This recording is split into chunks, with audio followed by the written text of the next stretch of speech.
That sounded as if Alessandro was providing you with my entire life history. First, an apology. I am English. And like all English people, I am very lazy and do not learn other languages. All English assume the rest of the world speaks English. So, today I will have a fantastico translator who will translate my thoughts as I speak them to you. So, today we are going to talk about talent shows, in particular, the X Factor. And I know you are all fans of the X Factor. Our translator is, everyone knows the X Factor. But I sometimes wonder how Simon Cowell, the man behind the X Factor, got his idea. My theory is that he studied Leopold Mozart. He was the father of Wolfgang Amadeus, of course. Leopold was calling his son the little miracle, das kleine Wunder, and cultivating what became a legend practically since his child was old enough to reach the piano keys. In truth, Leopold had probably encouraged his son to take 10,000 hours of piano practice by the age of 7, and the hoax was that there was never any God-given talent, and that his son's so-called talent was the product of slavish obedience and endless repetition. In the same way, the X Factor sells us talent. But there really isn't any. We just nod in agreement when Cowell and his panel tell us that there is. And the show moves along so quickly that we don't have time to stop and think. We're much too interested in the struggle for survival to notice that there's nothing else besides. With a television global phenomenon like the X Factor, and there are 150 versions around the world, the producers need to keep audiences giddy with grand spectacle. There is comedy from the obviously hapless, cuteness from child stars, and sentimentality from pitiable old people. People come together for the right reasons and part in the worst circumstances, cast aside to perish. The show's format is simple, its design elegant, and its market success unprecedented. There has never been a program like the X Factor. And to understand it, we need to hear its larger resonances. The show prospers in an environment in which ordinary people can become celebrities in less time than it takes the UK to leave the European Union.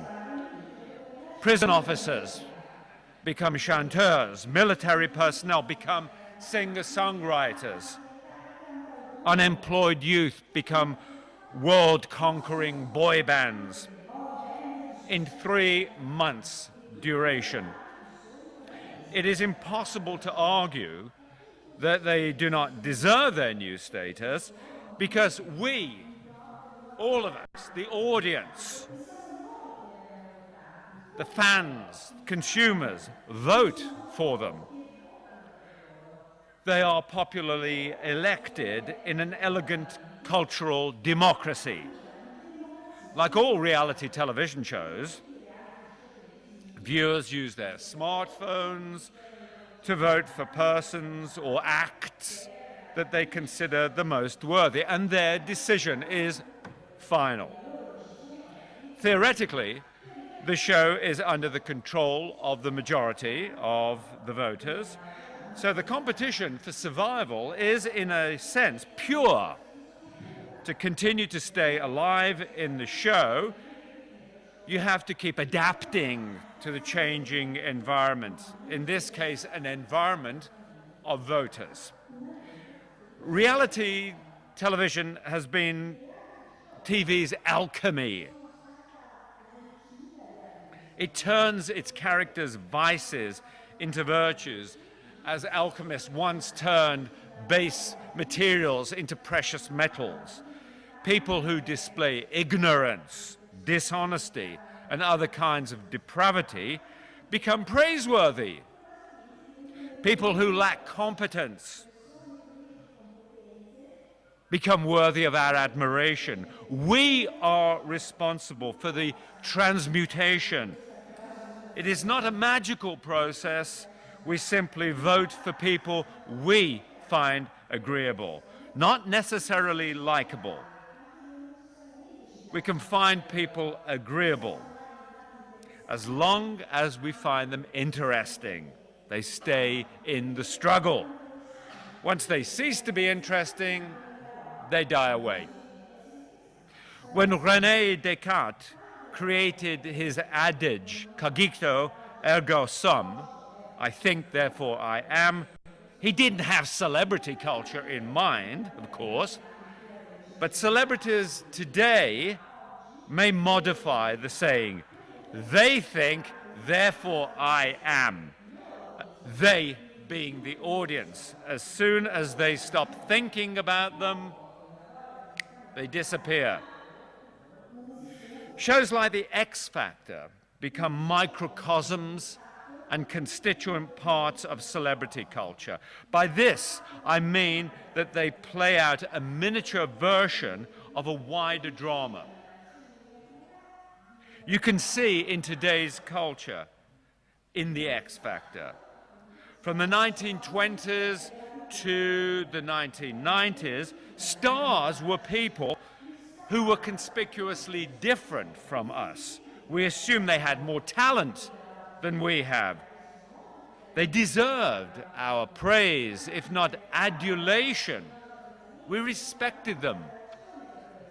We held them in reverence. Some Hollywood actors, in particular, were untouchable, otherworldly, almost godlike creatures whose personae were carefully manufactured by the film industry. One such godlike creature was Elizabeth Taylor. In the 1960s, she did much to change this. By accident, rather than design, she invited the public to share her private life. Her affair with Richard Burton, which started when they were filming Cleopatra at the Cinecittà in Roma, primed fans' appetites for prurient information. Italia already had a reputation for photojournalists who, in contrast to their counterparts in the United Kingdom and the USA, searched for stories rather than waiting for the stories to arrive. Paparazzi came from the name of a character in Federico Fellini's La Dolce Vita. Paps, as non-Italians call them, are now a familiar part of our landscape, everybody's landscape, a global landscape. But we should not underestimate their importance in ushering in a new culture in which we all became guilt-free eavesdroppers in other people's private conversations, if not their lives. When we think of Kim Kardashian, we don't scratch our heads and wonder, why do we know her? What is interesting about her? What does she do? 15 years ago, we might have asked similar questions about Paris Hilton, but today we just take it for granted. Kim Kardashian is a presence in our lives, whether we like it or not. It does not matter if we are much interested in her initially. She imposes herself on us, courtesy of the media. Once the stars had what we identified as talents, looks, intelligence, often wealth, usually drive, and luck. Now it seems luck is enough, at least to start. Anybody, it seems, can be lucky enough to stumble into a reality television show and emerge as celebrities. We are constantly reminded that there are fortunate people who have no talent. Yet we consumers spend money on magazines and other printed media that feature them. We buy their products that they endorse or license, and we definitely watch them on television. Actually, we don't just watch them, we involve and enmesh ourselves in their lives. It is a weird enchantment. That's one of the keys to the success of shows like The X Factor. We do not simply judge competitors on 2 minutes per week, but on the endless newspaper, magazine, and radio stories about them. We feel compassion, anger, jealousy, and countless other emotions. Every series has its own style or tone, making them into television's equivalent of a Rubik's Cube. Each one of the voting audiences twisting and turning the multicolored squares. The audience dictates the shape of the program.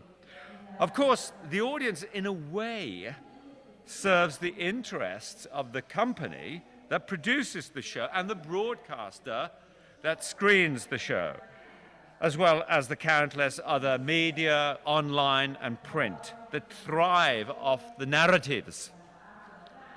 So it may be a democracy, but it is a democracy that is owned by corporations. Celebrity culture has created the impression of a democratic assembly of consumers who exercise taste and discernment. For most of the 20th century, stars, whether from film or stage, were imposed on us. Some of them might have been welcome, others less so. Audiences made their preferences known as they do today, by buying or not buying. Nowadays, there is much, much more to buy. Not just admission tickets, but all manner of merchandise and products that are endorsed by celebrities. There is also social media. Twitter was launched in 2006, Facebook 2 years before. Interactive media that encouraged input from consumers changed the relationship that we previously had with stars. Social media promoted a dialogue, often directed at one figure, but usually involving unlimited people, exploring many themes at a rate of 6,000 per second. That's how many tweets there are.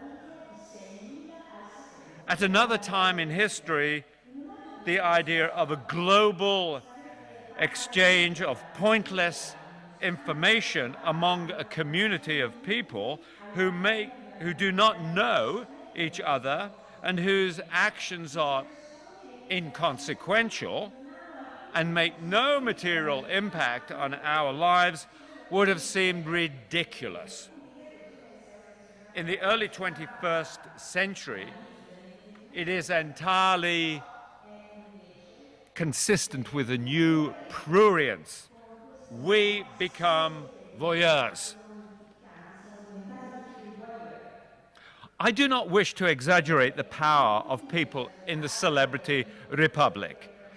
They are still consumers, and it is their money rather than their supreme power that keeps the arrangement working. But we should guard against understanding this as an extension of an eternal process.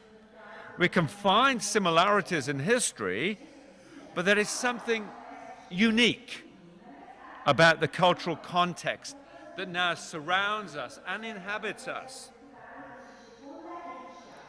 We can create celebrities, though we can annihilate them more easily just by ignoring them. We have become the arbiters of talent. We determine who has the capacity to engage us in a way that we find agreeable. If someone does, we follow them. If they do not, we ignore them and effectively consign them to oblivion. So people with no particularly distinguishing features or capabilities, and who would, in most circumstances, be uninteresting, become irresistible, like forces of nature. Rational viewers do not offer logical reasons for following reality TV characters. They just relate to them. Ordinariness, that uncomplicated, straightforward, unornamented, authentic quality shared by, well, practically everybody, has become captivating. The medium helped, where film deliberately staked out an immense distance between its stars and the audience. Television was different. It closed up the space, making its figures more recognizably authentic. From the 1950s, television allowed us to identify with figures who seemed like us. Then social media made them exactly like us. Even so, script-less, non-professionals without personae or profile had to have a decent justification for their existence. We had to agree they had something. You have so much talent. How many times do we hear this or something like this in the X Factor series? You lose count after the 500th time. If ever there was a word in need of redefinition, it is talent. We accept that it means something natural, such as a skill or a raw ability, to do something difficult. It is something only a few people possess, while others are inspired with awe. It cannot be learned because it is a gift. Only some are lucky to receive. It derives, as you probably know, from the Latin talenta, meaning a sum of money. It still suggests, for example, exceptional musical ability or sporting prowess. If we accepted talent in this way, we should consider a talent competition redundant. After all, a competition is an activity, a condition of striving to gain or to win something, whereas talent is already blessed. God-given talent is bestowed on a lucky few. I am cautious about arguing that this is a deception, And if I did, I would not know where to draw the line between deception and reality. This is why talent shows are so brilliant. They let audiences use their collective imagination to create and invent talent, which it then marvels at. Our imagination cannot be deceptive, but it is not fraudulent. In this democracy of taste, audiences decide what is or is not authentic. Authentic talent, that is. Were we to take Cristiano Ronaldo back 600 years, give him a ball, and ask him to perform for bystanders, would they be impressed? No. Not before culture had been created. Now we gasp. We call him a genius. We can appreciate his gift because we live in an age in which sport is valued. Francesco Canova di Milano was one of the greatest lute players of the Renaissance period. Would he be a genius today? A lute player? Like beauty, talent is in the eye of the beholder. It is not a gift, it is an agreement. The democratizing tendency of celebrity culture encourages viewers to decide what is and is not talent. So when we watch a talent show, we attribute the property. It is not something that resides in the individual artist. If we can accept this, anything, literally anything, can be talent. Complaining that shows never have contestants with talent makes no sense. The very fact that we recognize something either like or actually is talent makes it talent. You might assume identifying talent is a painless process, like finding a valuable gem in a sack of flour. All you need to do is shake it through a sieve and the stone remains. Talent shows like the X Factor shake the flour, but it's not gentle. It is agitated, vigorously. Competitors are upset, unnerved, and sometimes incited to retaliate. But more usually, they are just disappointed when they are eliminated. This is part of the appeal of the show. Not so much to see people triumph, but to watch with a certain amount of pleasure as their hopes are extinguished. This is not painless. It is often a blood sport. Cruelty is not meant to be an integral part of talent contests. It has become so probably because we commissioned it. If we are appalled, offended, disgusted, or in some way repelled by critics disguised as judges, abusing well-intentioned, if often deluded, contestants in the most callous way they can, we would have turned away. Judges are often cruel to contestants in a way that exaggerates or distorts the way we typically engage with other people. Occasionally, we are rude and disrespectful, often because of carelessness or intention. but not usually for theatrical purposes. Other reality shows displays a brutality rarely witnessed in everyday life.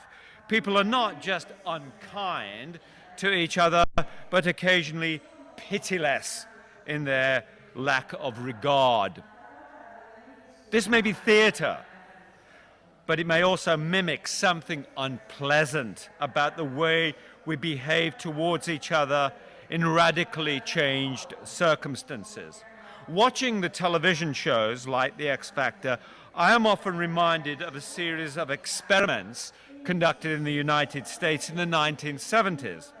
In particular, the work of Stanley Milgram, who was able to encourage human subjects to administer what they thought were painless electric shocks to other humans.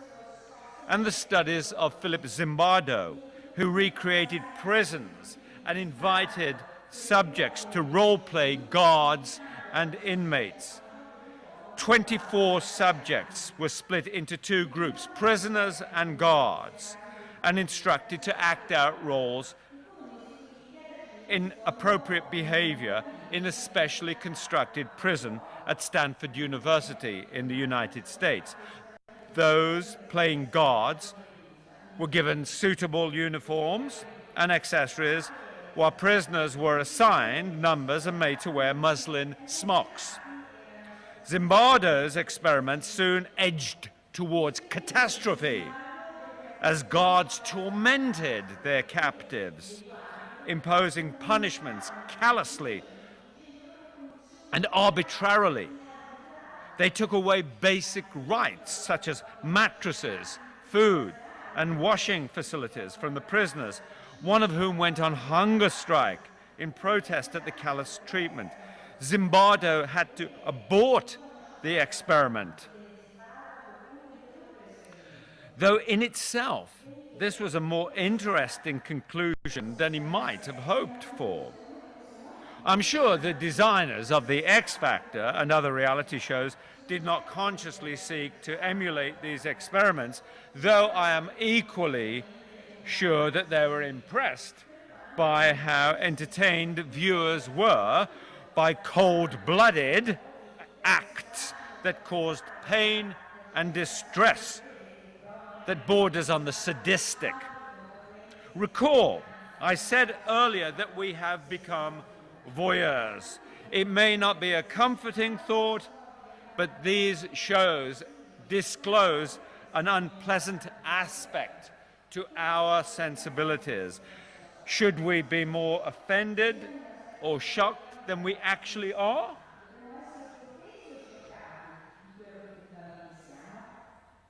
The cruelty in talent shows is rarely grim or bitter. Mockery or derision can be hurtful to the ones being ridiculed, though they are rarely followed by serious injury.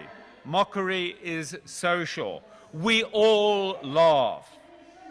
We all become parties to a pact that may bring contestants praise, but it may also bring them ridicule. We taunt, sneer, scoff, mock aspirant performers, and they must accept it unflinchingly, or else they open themselves up for even more contempt. Contestants can bravely smile and hide their pain, but when you consider the effort they have made, the humiliation must be agonizing. There is no restraint, by which I mean audiences are never prompted to feel pity, less still sympathize. No one reminds them to maintain decorum or refrain from guffawing at contestants. Those contestants are there to amuse them. Audiences feel entitled to discard them after use. And this is a feature of today's celebrity culture, our proprietorship. We feel we own celebrities. We do, after all, make them famous, and in most cases rich. We also destroy them by ignoring them. In a sense, all celebrities operate on our license. Does this mean we have become heartless? Would we have joined in this pillorying 20 years ago? Probably not. I think today's celebrity culture has, in the absence of a better word, desensitized us. I mean, made us less likely to feel distress or revulsion at the scenes of cruelty or suffering. We have been exposed repeatedly to the point where we are not shocked by the public mockery, often delivered by a panel, members of whom function as our proxy. In medieval times, the public would gather to throw stale fruit at transgressors locked in a wooden apparatus with holes for securing their hands and feet, the stocks. Perhaps the experience is not dissimilar. Last month, the findings of American research concluded that the spate of mass killings in the USA and Europe in recent years was associated with a desire for fame. The logic behind this is that killings are covered by the media, traditional and social, much more so than at any time in history. And fame is also more valued than at any time in history. One route to instant fame is, of course, to commit atrocities. The perpetrator does so in the full confidence that his or her deeds will be extensively depicted in the media. Depictions will definitely not express praise. They will condemn the act. But the media will take notice. And the killer can expect fame to follow. The researchers were not clear which came first. More shootings lead to more coverage, or more coverage leads to more shootings. Tracing the beginnings of the association to the mid-90s, just after the start of reality TV and talent shows, the researchers argued that the quest for fame rose in correspondence to the internet and 24-hour news. In other words, murderers and potential murderers were absorbed into a culture of celebrity. They sought fame and chose a particularly dreadful method of achieving it. Thankfully, most fame-hungry individuals opt for other routes. Another reason we can be thankful for the X Factor. Even if you think the findings of this research are crude and simplistic, you can agree on one of the conclusions, and that is more people want fame than at any time in history. Fame was once a byproduct of accomplishment. You led your nation in a great battle like Giuseppe Garibaldi, or pioneered a cure or a prevention for a disease like Louis Pasteur, or you conquered a natural obstacle like Edmund Hillary and Everest. Fame came as a corollary, an effect. People were not fascinated in someone because of how he or she looked, where they appeared. They had to do something tangible that benefited others. or I should add, hurt other people. Criminals and other malefactors have acquired fame. We should remind ourselves, in all cases, fame or infamy was deserved. You may have read about Jeremy Meeks, an American who was a gang member of the Los Angeles gang, the Crips. And he was jailed, but he had good looks, and that earned him a social media following, and on his release from prison, a modeling contract. Fame today has become uncoupled from achievement, or at least achievement in the traditional sense of the word, a thing done successfully with effort and skill and perhaps courage, which is recognized and appreciated widely. Perhaps we should class fame itself as an achievement, catching the attention of an audience, engaging their minds, maintaining their interest, and establishing a flow of information with consumers that they find agreeable and valuable can be an achievement in its own right. The arena in which the person initiates the interaction with an audience is not relevant. It can be in sport, in politics, crime, literally any sphere of public activity. It can be a distinguished performance or a mere accident. The response to it is what matters. In the 18th and 19th centuries, the deed, whether climbing Everest or winning battles, was the distinguishing feature. The public response was incidental. It is possible that there has been another time in history when people sought fame as zealously as they do today, but it is doubtful. And if it did exist, there would not have been an electronic media to disseminate it.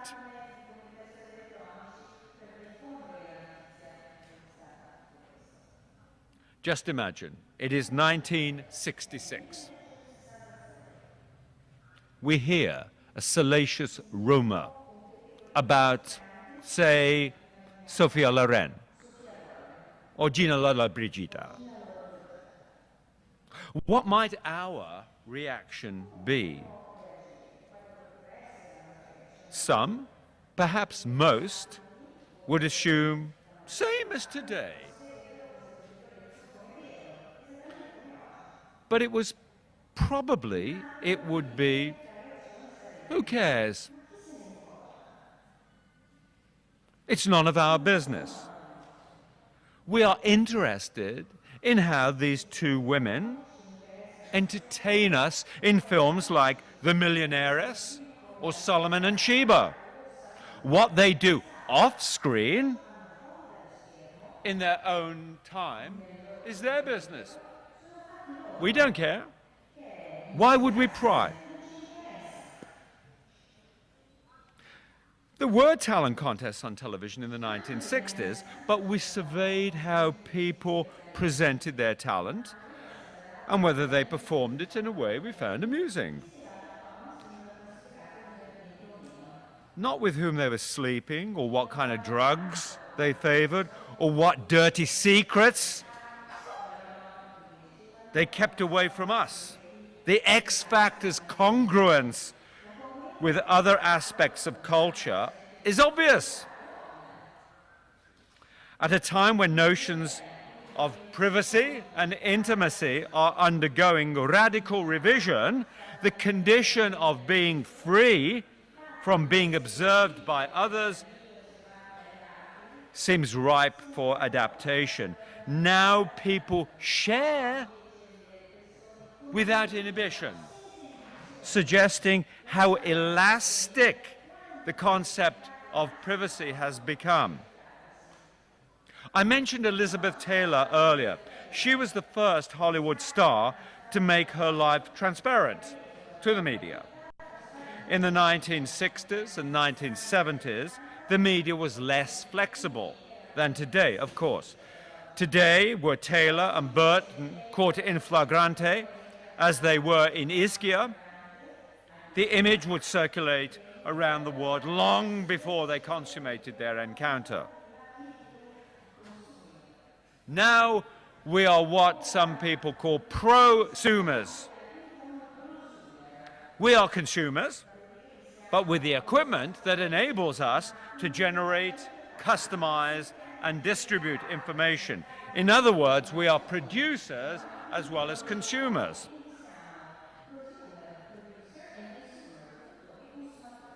Complementing this trend, there has been a relaxation of the barriers we once maintained around our lives we considered private. I believe the Jerry Springer Show, which debuted in 1991, reflected and hastened the mood of the times. People would volunteer to go on this show in front of television cameras and disclose painfully, embarrassingly, humiliatingly, mortifyingly intimate details of their lives, seemingly without compunction. And audiences would devour the details. The implicit pact was that the audiences made with the guests was that if they were asked to swap places, they would. It was a show, as if the show established a privacy-free zone in which all could share without reservation. It was one of those ideas that must have seemed preposterous when somebody first suggested it, but it captured the zeitgeist. A quarter of a century after the start of Springer's show, look around you, in any public space. People staring at screens. Everywhere, sharing thoughts, exchanging ideas, offering insights. Not necessarily on world events, but on matters that were once regarded as personal. Chat. What is the word, Alessandro? Chat. Exactly. Emotions, sentiments, reactions, sensations. There is literally no limit to the feelings we feel comfortable making available, not just to confidants, but to anybody who takes an interest. Listen to conversations people have on their phones, while on public transport, in stores, literally in any public arena. We now have a generation of people who simply have a different conception of privacy or no conception at all. These are prosumers, people who are adept at creating narratives around everyday events, distributing them, receiving the feedback and recycling this back to produce an endlessly self-replicating stream of information. Talent shows are not so much contests in which we are invited to give serious attention to comparing and choosing between competing performers. They are more like private conversations that have been made public by us. We do not just see the artist sing. We want to know every intimate detail about them. We want to share circulate, discuss, and then evaluate. Whatever talent contestants have or lack is a matter of deliberations. If we find them agreeable, we decide they have talent. Though this is always provisional. Once our interest in them fades, so do they, and whatever talent they once had. We delight in the bargain that we have with contestants. They are prepared to make themselves available to us in exchange for the faint possibility that they will become the next One Direction. If audiences were ancillary in old talent shows, they co-produced the X Factor. It would not be possible in another era when audiences had no technology to create and run their own communities, when their curiosity did not extend to the lives of others, when they protected their own private spaces and shared only limited information, when they believed there were people who were so unlike them that they could not judge, they had just to admire. The X Factor massages memories of these times, but has manufactured a novelty that makes it a perfect complement for a new world fascinated with other people's lives. If those lives are lived flamboyantly, even better. If they are drab, they are still satisfying. The audience's imagination makes up for whatever is missing.